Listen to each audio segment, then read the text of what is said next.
Сәлем достар, барлық мұғалімдердің назарына ХМЖ-мызды, КТЖ-мызды немесе титулка парағы дейміз ғой, КТП, күнтізбелік тақырыпты жоспарлау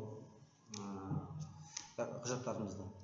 Сонда бірінші бетінде альбомный, сосын қалған екінші бетінен бастап книжный вариантта қалай жасаймыз, соны қысқаша көрсетемін сіздерге. Wordқа кіріп аламыз. Мынау бірінші беті бізге альбомный болу керек, қалған беттері книжный болу керек. Ол үшін біз білеміз, мына жақта сіздерде берілгендей не болады? Документтеріңізде жазып аласыздар КТП-ларыңызды. Одан кейін екінші бетіне барған кезде, екінші бетіне барған кезде книжный кету керек.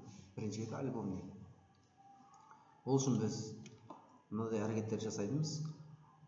Бірінші күнтізбелік жоспарлауда әріп жазып аламыз дағы, осылай белгілеп аламыз. Белгілеп алған соң, бұл Windows Office бағдарламасының 2019 жылғы версиясы. Ода бізде басқаша болады, кішкене макеттің ішінен шығады. Макеттің ішіне кірген кезде альбомный книжный ориентация. Осының астында мынандай белгіше бар.